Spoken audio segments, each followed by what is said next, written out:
Hi, and welcome back to episode 2 of our Wednesday Q&A.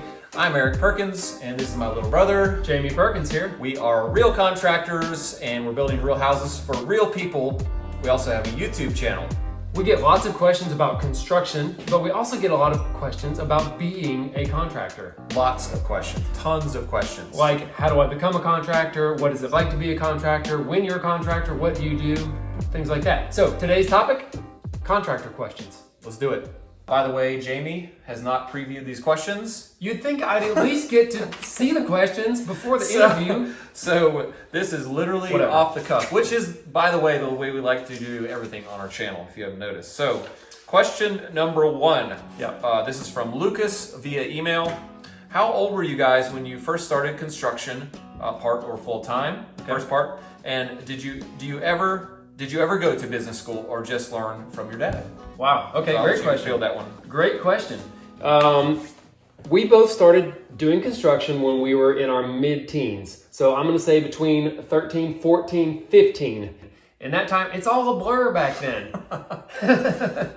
No, not really. But we started when we were needing summertime jobs. And our dad, being a builder, offered us the best job anybody could provided get. for us the worst job a teenager can imagine. I think it's fair to say we both didn't love doing it. I don't want to say we hated it. That's a little strong. Yeah, working for your dad is always tougher than working for someone else. Yeah, there's the family, aspect, and then there's the simple hard work. So construction, if you didn't know, is hard work. Definitely. I don't care what part of the trades you're in, or if you're even just a contractor, it is hard work. So I did not go to any schooling after high school. I graduated high school, okay? I got my contractor's license at the exact same time in my life and went straight to work. You did go to school for that, though. Oh, I did. No, I did. You're right. Yeah. I did. So what happened I is... remember that and you don't. I don't know. I did take a class at a community college to prepare myself to take the exam. Yes. The North Carolina State Contractor's License exam.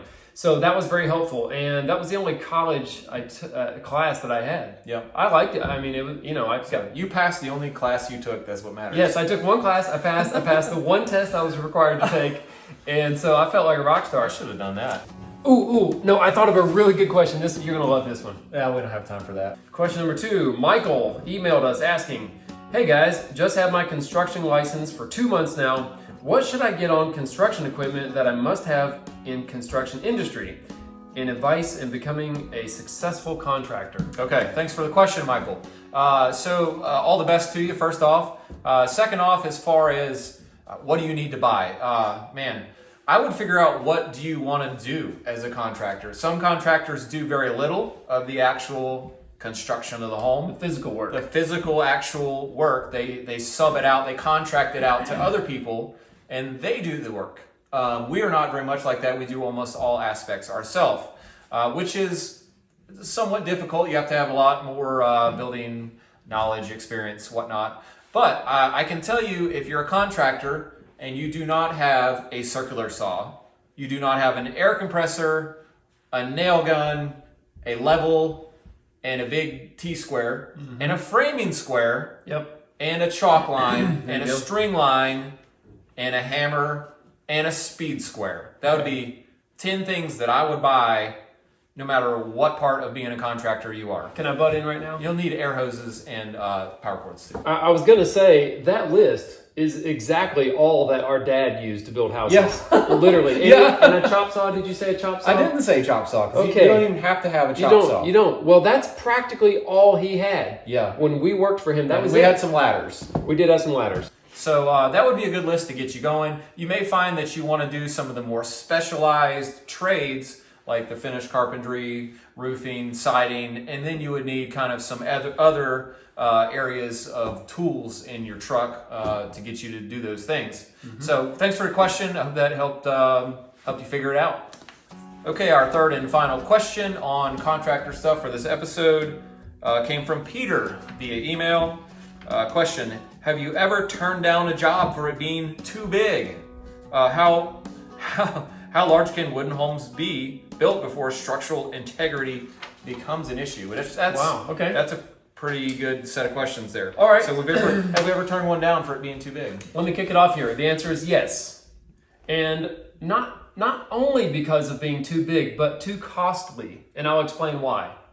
Okay. Okay, two reasons I can think of right off the top of my head. One reason is our license to build is limited to a dollar value of currently $750,000 per contract. Yeah. So we're in like that mid range of residential contractors. So we are strictly prohibited to build anything over $750,000. That is one reason. Also, once you get above that price range, and it would be, Pretty easy. in a bigger home, Yeah. is they end up having usually a lot more fancy details, a lot more stonework, fancy roofs, super steep roofs, lots of interior details, super expensive finishes. And what becomes a problem is that we do fixed price building, and that's a whole other topic, instead of cost plus building. And that means we have to account for every cost that a building is going to cost before we start building. See, cost plus builders don't do that, at least not to a precise number. Yeah. So if we did super luxury homes, I would want to price them cost plus because there's so many more hidden costs or costs that you don't know what they will tally up to in the end. Can I add something here that we've also turned down jobs due to the size of them just because we don't want to work on the same job for a year or two of our lives. Yep. We'd rather build several smaller, more modest homes and get in, build a house, get out, go start a new project. And that's just our personalities as far as what we would enjoy doing more. Yeah, there is one, remember that one on the hillside there above Queens Lake? We got an offer to build this monster house. It was literally the size of 3 or 4 houses we would normally do. And we looked around at the foundation, it was already in place.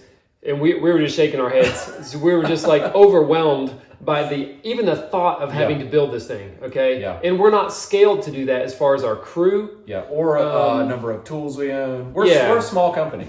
Yeah, so we have a little niche and we kind of fit and stay in that niche. Yeah. As far as structural integrity, for a wooden building, I think it's 4 floors. it might be. I see lots of apartment buildings. I see lots of 3 to 4 floor condos. Yeah. I see stuff around college campuses being built for student housing, and they are monsters. Yeah. Made of wood. Yeah. They really are. Yeah. So It is limited to maybe something like 4 floors though. It might if the be. bottom floor is a wood wall. it might be. I would only assume you could build a house any size you wanted. Yeah. out As of far wood. as far as the total length. That's what I think. Yeah. So thank you for the question.